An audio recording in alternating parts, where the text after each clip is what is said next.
Welcome to the Founders Corner, brought to you by OneBridge Accounting. Here's your host, Eli Clark. Hey everyone, Eli Clark here, co-founder and CEO of OneBridge Accounting and host of the Founders Corner podcast. Today's guest is Miguel Roblero, the founder and CEO of Conexion Creative. Miguel, very excited to have you. Welcome to the show. Thanks for the invite, Eli. I'm looking forward to it. Yeah, this is going to be a lot of fun. I love recording these and would love to jump in and just have you tell the audience a little bit about yourself, kind of introduce who you are and kind of what brought you to where you are today. Yeah, so quick intro. My name is Miguel Roblero. I'm the founder of Conexion Creative. We're a brand storytelling marketing firm, across all channels. And we tend to specialize and niche down to digital platforms. That's kind of how that works out. Awesome. Cool. And then how long you guys been in business and what are you guys doing up to? Like, what does the agency look like today? So I started this endeavor 3 years ago, and I bought in a friend of mine as a business partner about a year and a half ago. And we went from just doing digital Google paid ads to now being a full service marketing agency with brand storytelling. So it's been a multiple pivots and then requests from actual customers that has bought on that pivot, and we're getting better results from that. Awesome. I love it. I think later in this episode, we're going to talk a little bit about storytelling and brand storytelling. So excited to dive into that. Before we dive into that, would love to kind of get some stories from you kind of as you've transitioned to running the agency. And, there's a lot of lessons learned, I'm sure, going from industry, often going into running your own agency as an entrepreneur. What were some of the most unexpected things that you came across as you've built Conexion Creative? So I had a small web agency years ago in San Antonio from 2005 to 2016. And I could tell you the access to information is better nowadays than it was back then. So I got to see a lot of gaps that I missed in my first go around. I also benefit from having graduated from the Nicholas Business School. So I got to see where I missed the first time around. So that's kind of where the difference has been for me and what's brought me along this journey, right? Because being an entrepreneur, you pretty much have to be a kind of teach yourself kind of person, kind of figure things out and dig into them. And unless you have information access, that becomes a blocker and can inhibit growth. It can inhibit any kind of strategy. Did I answer your question? Yeah, I think so. So you're saying like leveraging, I guess, the formal education helped a lot in addition to the experience that you had running an agency before, right? Like those two things combined have kind of culminated into a better experience this go around, right? For sure. But again, access to information and taking it upon myself to go and learn these things has been really beneficial, because if you don't go and learn on your own as an entrepreneur, you will not be able to scale and grow. There's just no way. There's too much information. Things move too fast. You have to be a learner, like a lifetime learner, to be an entrepreneur. I think a lot of people miss that. Yeah, I guess that's a really good point, because things are changing so fast, especially in the marketing industry. Like it feels like every week something new is going on, and being able to clue into newsletters or being inquisitive to go and search and discover things, I think is key, right, to that whole process of staying up to date, right? That's cool. Well, what were some of the biggest challenges that you guys faced when starting Conexion Creative? And how did you guys overcome those challenges? So a lot of different things, man, from software platforms to, again, staying ahead of the market and what you learn, because something might be relevant today in Google, for example, and it won't be tomorrow, right? And all the information you see so true, is kind of dated. So looking at like when stuff was published, going in and doing our own learning processes, that's the first thing, right? And the second thing was, as we picked vendors for platforms, we just got some they promised a lot, they couldn't deliver. So then luckily I'm also like a little tech geek, so I was able to mitigate that by kind of in essence building out our own platform on WordPress, and then with Modic, which is an open source marketing platform, and installing that, just because I don't know about anybody else, but if I'm going to use something for my business and then resell it to people or put them on it for marketing, I need to be able to fix things and tell them when these will be up. And when you use third-party vendors like a Go High Level or like a Ligna, you're in the hands of them fixing things on their timeline. And I hate telling customers, I don't know. So Yeah. definitely Okay. platforms and that kind of stuff are difficult. That's interesting. Yeah. Most agencies out there, I think, would use a third party like a Go High Level or a HubSpot for CRM or whatever, right? But the idea, I think I've seen more and more agencies build their own software to fix a specific problem. I've been seeing that more and more recently. And I think it's becoming more accessible too, where it becomes a little bit more affordable or the knowledge gap, like we were talking about just a few minutes ago. You don't need to know as much as you used to need to know in order to build custom software like that, right? Yep. Which And is the cool. platforms are already in place that you can leverage and add on to, which makes it much easier. Yeah, just like you've got an existing code base and then you plug it into that a little bit more. Yep. Very cool. Miguel, I'm very excited to dive in a little bit further and talk about storytelling. You're a storyteller, and I'm very excited to kind of dive into this a little bit. Um, in our earlier call, we talked a little bit about a storytelling framework that you've come up with, and I'd love to just start out with that. Start out our discussion. Could you walk us through what is your storytelling framework, and what do you think makes up a good story? What are the components of a good story? So one of the things that I see storytelling being just over everything, but especially in marketing, is in brand building, right? So a framework for a good brand, because there's so much noise out there right now. There's so many competing companies, brands, and everybody does everything, right? So how do you stand out? I call it the Make Me Care, which is from Pixar, quite honestly. I stole it from Andrew Stanton, who's a director and animator for Pixar, and he's big on storytelling, and that permeates all their animated videos, right? So when I talk about storytelling and to make me care, why us as opposed to somebody else, you're looking for that unique problem you're solving, right? The real stressor, and also the solution you're offering. And then any kind of information that backs up that solution. So it's problem, solution, and impact. That permeates all of marketing. Even when you pitch investors, you have to have your presentations in that framework, or it just doesn't work. That even works in UX portfolios. So I used to teach UX. All of my designers had the portfolios with that, their case studies, and they got interviews because it was an immediate snapshot of Make Me Care to hiring managers, right? So how do you tell stories in that framework? You can add other frameworks on top of that. One is the SCR by Barbara Minto. She's a consultant, and a lot of big consult agencies like Deloitte and Accenture use the SCR to sell big contracts.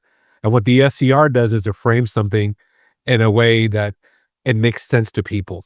And the SCR stands for situation, complication, resolution. That framework is normally put in three different buckets. The first bucket is how things are right now, and if you don't do anything. The second bucket is whatever solution was proposed initially. And the third bucket is after doing some research, what does that look like? And so what that looks like is for the SCRs, the situation would be, let me think about this. I'll give you a good one. So Yeah. the SCR would be, I have a CRM that doesn't work. Mhm. So then I have to SWOT that out, right? Because today, right now, that's the situation. The CRM doesn't work. I SWOT out why it's good, bad, or indifferent, if I need to move on. And then the resolution, right? The SCR, the art of the resolution is what it looks like if things stays the same. Nothing changes. That's the outcome, right? The second one would be someone calls me from HubSpot and they say, we know you have that problem of CRM's not working. Here's HubSpot. I would SWOT out HubSpot and then I would do a resolution of what that looks like if we do implement it. And then the solution I found was building our own CRM, right? To solve that problem. I swatted it out. I looked at its lower cost. I control some of the problem spaces so I can fix things. And the resolution is a much better experience. So when you're looking at your message, if you frame it in that context, it resonates with people. And then one of the last things I like to leverage is the Aristotle triptych. You know, Aristotle, the philosopher, he was big, I've heard of them. right? He's a little famous. He was a big of a persuasion. And one of the things he would say in rhetoric was people learn things in three easily, which is why almost everything you see in marketing has three choices to look at or three options. It's called the Aristotle triptych. And the way it comes through in marketing is tell them what you're going to tell them what you just told them, and tell them again. And how you tell that story frame in the triptych across the make me care, problem, solution, impact, this SCR, that's what really has a framework for telling a story. But you have to know what story you're telling. Otherwise, it's going to fail. So that's kind of the framework I use. So it's like, it sounds like you've got almost like three separate frameworks, right? You've got this problem, solution, impact, you've got SCR, and then you've got this Aristotle triptych as well, right? And you kind of adding all three of those frameworks together when identifying what the brand's storytelling is. Is that right? That is correct. Okay. Because just having a problem space, especially with media nowadays, isn't enough. You have to tell a compelling story. And one of the stories that I always tell, because it's a good storytelling and the impact of it, when I first was on this journey by myself, I was about a year in. I was scared about what I was going to do. Stuff wasn't working out. I was in San Antonio, Texas for the day, and I cold called the Hispanic Contractors Association of Austin. And they told me, we don't give out any lists, any emails, any phone numbers, but if you want, we have an event tomorrow night. And they told me the building in downtown Austin. I forget which one it was. Mhm. So I knew to be back in town at home on the next day. So I'm thinking Hispanic contractors. I'm wearing jeans, dress shoes, and like a golf pullover from UT because I used to teach there, right? And it's also for my master's. So I get to this beautiful building, and I get an elevator, and I get to the floor we're supposed to be at, and the doors open, and I see a nice young lady in a formal gown walking the elevator, and I'm thinking to myself, that's kind of weird. Is there two events? Interesting. Yeah.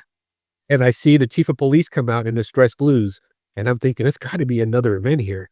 But I see the signs for Hispanic contractors, and I walk in, and what it was not was Hispanic contractors. What it was the Hispanic Contractors Association of Austin was putting on some benefit or some award ceremony for the mayor of Austin. So I walked into the mayor, the city manager, chief of police, chief of the fire department, bunch of the city officials, all the CEOs of the construction companies that built out downtown Austin, the consul general of Mexico and his staff, and they're all dressed to the nines, man. And I'm in jeans, pullover, and shoes, dress shoes. And I think to myself, okay, this is not good. So I turn around and I walk to the elevator, and I hit the button and I say a quick prayer. Okay, God, you brought me here for a reason. So give me the gut instinct. Do I stay or do I go? And in the blink of an eye, I heard, go in there and be yourself. And just to give you the frame, this was 2 years ago, more or less, before QR codes were a thing, and I hadn't even had business cards made yet. All I had was a logo I made that I tested out and a QR code I made, but no business card. So I had the QR code on my phone. And the demographic of that room was all late Gen Xers and baby boomers. So I walk in, I start talking to people, they start asking what I do, and I made them care by telling them what I was doing. They saw the UT stuff. I told them I taught at UT. I told them I had a marketing agency. So I made them care about me. I became a unique person, right? And that led to conversations about all kinds of tech things. But more importantly, what happened is when they asked to exchange information, all I had was my QR code on my phone. And I made it in InDesign and put it into Illustrator and I had it in my notes app. That thing became the toy of the evening. You would have thought I invented fire. And but here's what happened. That QR code and that storytelling process have made me care. By the end of the night, everyone said, well, no wonder you're in jeans. You're in tech. Why would you be dressed up? Right? So, and I got me 15 one-on-ones. I got registered with the city government for a minority-owned business and the whole 9 yards, right? That doesn't happen unless you tell a good story and you make people care. Right.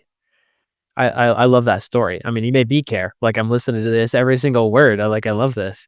What break that down for me a little bit more. Like obviously that was a great story and you made me care about your journey but what were specific components of that story that made me care? Does that make sense what I'm asking? Yeah, sure, yeah. So the reason people cared wasn't because I was in marketing, wasn't because I'm a professor at UT, but when we talked about why I pivoted from user experience and went into marketing, because I wanted to help people. And I saw a disconnect between my world and being user first, customer first, and what was in the marketing, uh, landscape. And I would tell them about the successes that I had running some experiments. I would tell them about the stuff I did when I was so I got my master's from the Coast Business School at Technology Commercialization.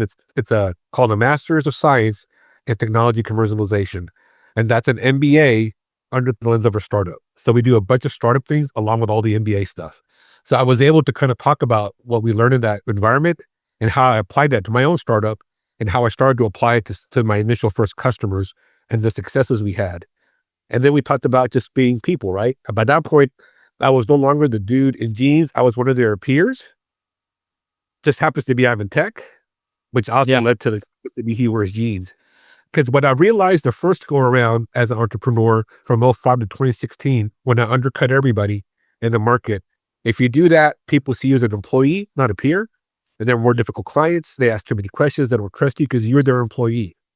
When you're their peer, you are their subject matter expert that they outsource to. And Right. Yeah. that comes with price point, by the way, right? So never cut your prices down. And when that happens, they trust you because people nowadays, they can just Google everything and get misinformation, right? So in that instance, when I made them care about what I was doing, and they assumed I was smart because I was talking a lot. They cared about what I was talking about. And then obviously when I connected the technology, piece, which I didn't even know I was doing. I just had a QR code, right? And in their eyes, that's spoke of tech. So that's where that made me care came in of that because I became an instant SME, or as we call it, a subject matter expert in their eyes. Right.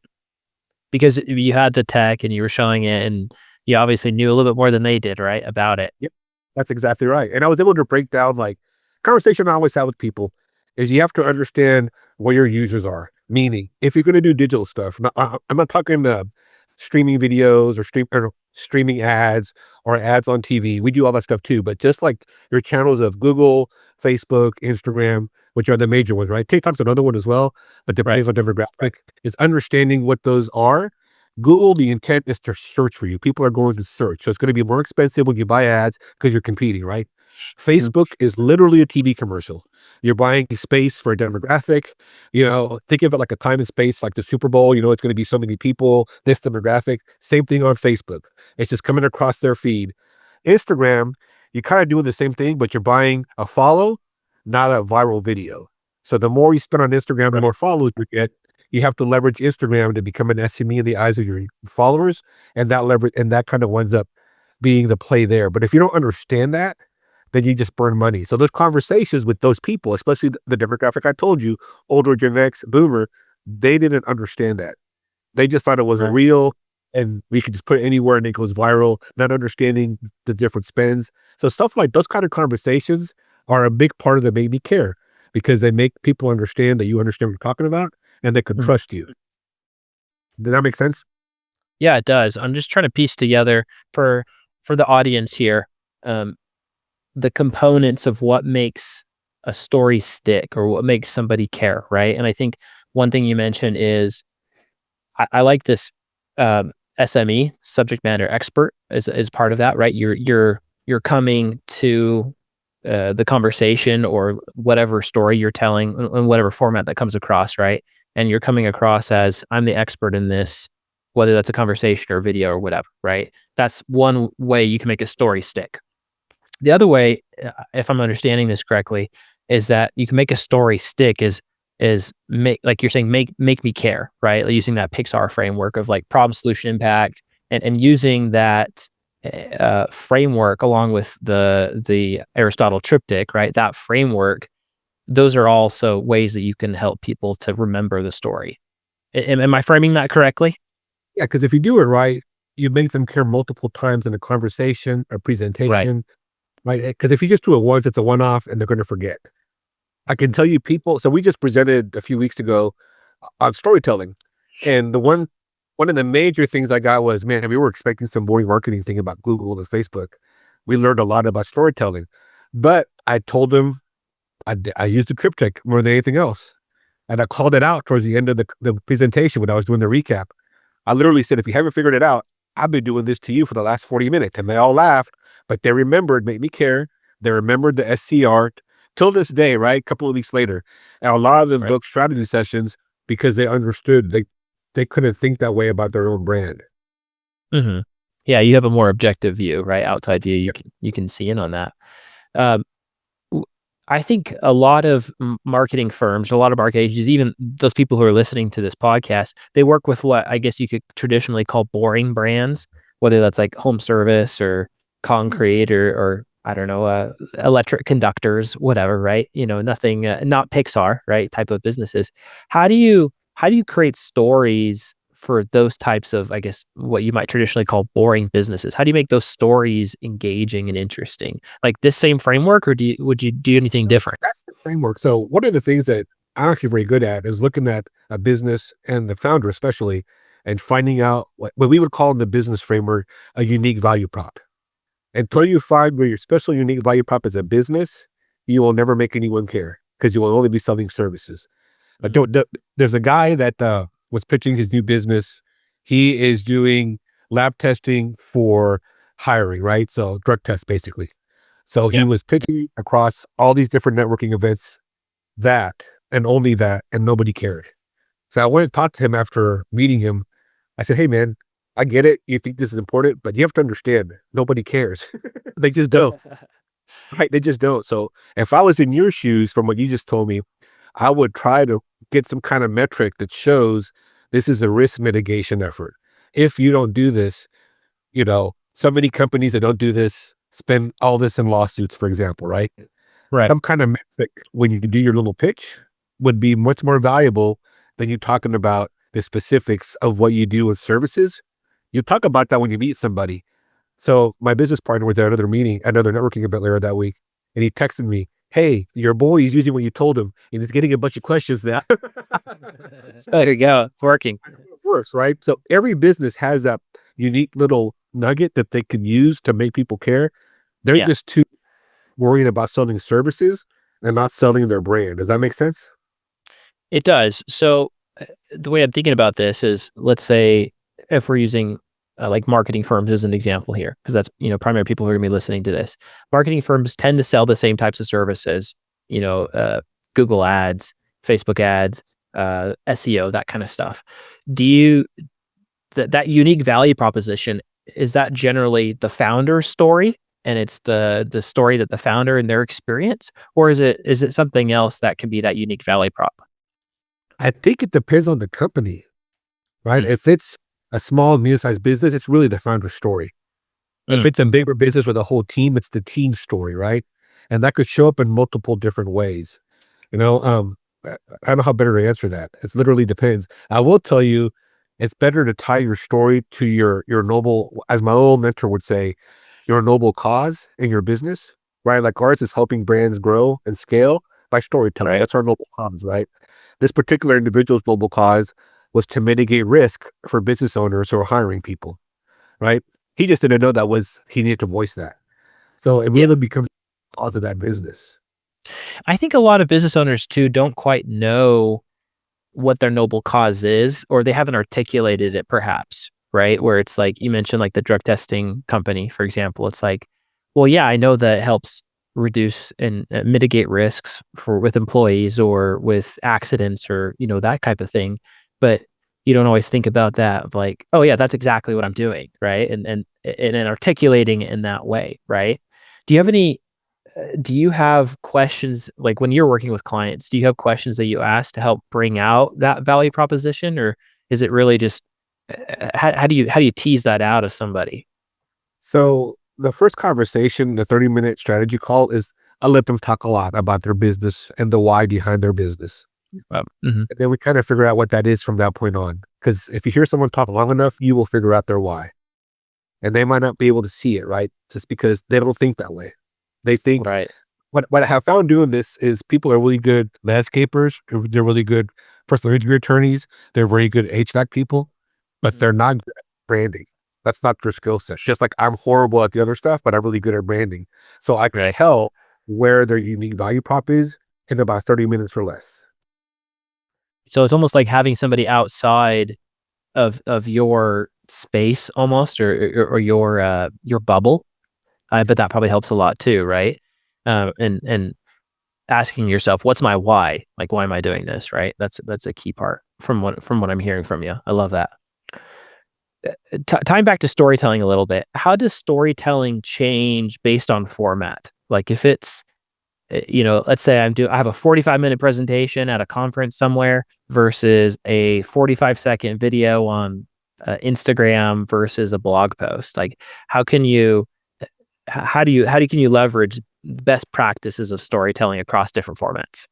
Sure. So the first thing is to have a strategy across all your storytelling, Because if you don't have that, you will fail, right? You have to have an overarching strategy first of what your story is.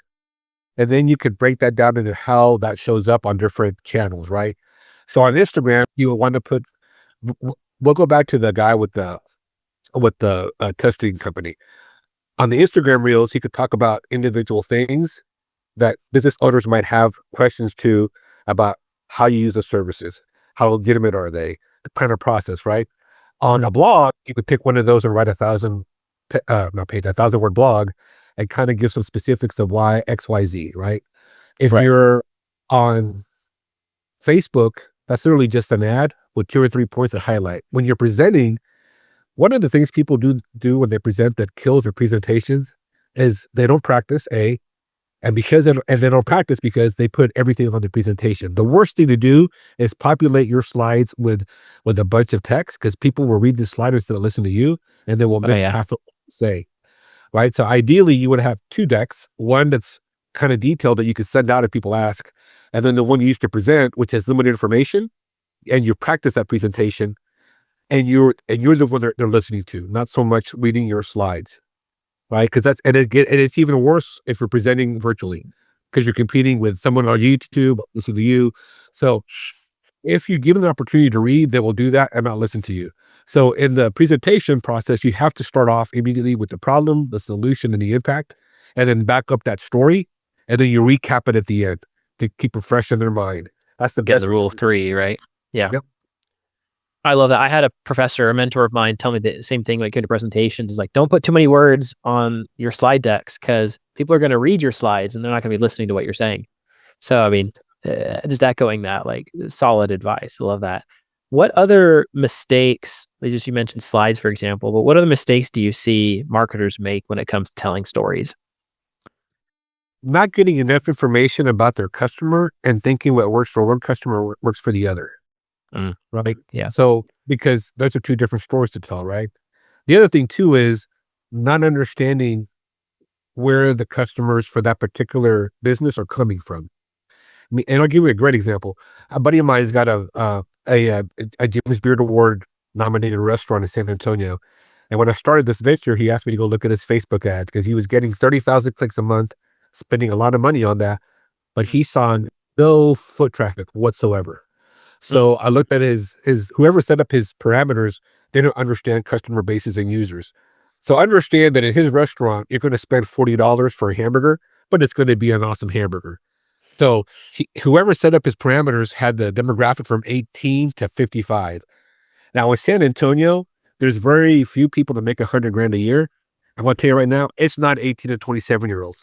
It's just Yeah. and it's not 50 on up, because they're either making $80,000 a year or already retired or struggling. So the window should have been more like 27-ish, 30 to about 45, right? Because what he was getting is a bunch of people clicking on his ads because they were cool to look at, because he has beautiful presentation, and he was spending money on all that. So when you don't understand the story that's being told, his story was trying to please a more premier audience by bringing back old classic San Antonio fine dining dishes, because he comes from a long line of fine dining, and his dad opened the first jazz bar restaurant in San Antonio. So he had a specific niche, but the marketing company didn't understand that, right? Yeah. So that's where story fails with most marketing companies. Not all, but most. Yeah, that makes a lot of sense. Like, you're telling the wrong version of the story. You're telling the wrong story, I guess, in general, right? Where it's like, it needs to be customized. The deliverables, or the execution, the strategy needs to be customized to the story that's being told, right? Yep. That's exactly correct. I love that. Miguel, it's been great having you on the show. Like, it's been so fun talking about storytelling and branding, and hopefully people who are tuning in have been able to learn some great things. Talking about, make me care, talking about the Aristotle triptych, problem, solution, impact. Subject matter expert. Like, so many great things that hopefully people will learn great things about, and they can apply into their business. I always like to ask this question as we're wrapping up, but Miguel, what do you see in the marketing space as, I guess, trends or things people need to watch out for in the next year or 2? I see 2 things. One, automation through AI is going to be kind of a thing nowadays. So you're going to have less overhead, but you have to know AI And you also have to know how to prompt and maybe even get an AI engineer to help you, right? Because that's going to be leveraging AI in the marketing space. Automation is being posting. If you use video, maybe even VO3 for video. I mean, it's Right. going to be a much easier lift, and that's going to hurt a lot of people's jobs, by the way, but it's going to get better results. And there'll be new jobs there for those spaces. And the other one is because of AI and because of social media, quite honestly, gone are the days of just blanket strategy. You're going to have to build a brand. I don't care if you're a small contractor that does HVAC to Coca-Cola. Because of how things are marketed nowadays, brand building, which goes to storytelling, is going to be absolutely crucial, or you just won't succeed. Yeah, I love that. I've seen a lot of success from companies that will do founder-led sales, right? Or the founder story. And Yep. I feel so much more attached to their story, right? Following along with what's going on and what they're doing. And that's a key lesson for I think anybody who's starting a company is it's okay to lean into the storytelling and be a little vulnerable, if you will, right? Be authentic with the For audience. sure. Love that. Authenticity is a big thing nowadays. It just is. Yeah. I love that. Miguel, if people want to get a hold of you, where can they find you? They can find us at our website, connexioncreative.com. And we do have a free 30-minute strategy session and a free ebook they can download. So what that is connexioncreative.com/free-ebook. Okay. So there you go. And that's top 10 tips for all the digital marketing channels. That's Awesome. kind of And cool. We'll put that link in the show notes as well. So for those who want to check that out, they can click in the link. But Miguel, it's been great having you on the show. Thanks so much for coming. I enjoyed the conversation. I'm putting a link here right now so you have it. Okay, awesome. Yeah, I enjoyed it. I always love talking about storytelling any chance I get. So I appreciate the time you allotted for me. Thank you for joining us in this episode of The Founders Corner, the podcast series for marketing firms and agencies looking to learn and level up their business. You can check out more podcasts and other content from OneBridge Accounting by following the links in the show notes. At OneBridge Accounting, we're all about helping marketing and creative firms organize their finances, maximize their profits, save cash, and automate their accounting and finance functions. Check out our other resources and subscribe wherever you listen to podcasts.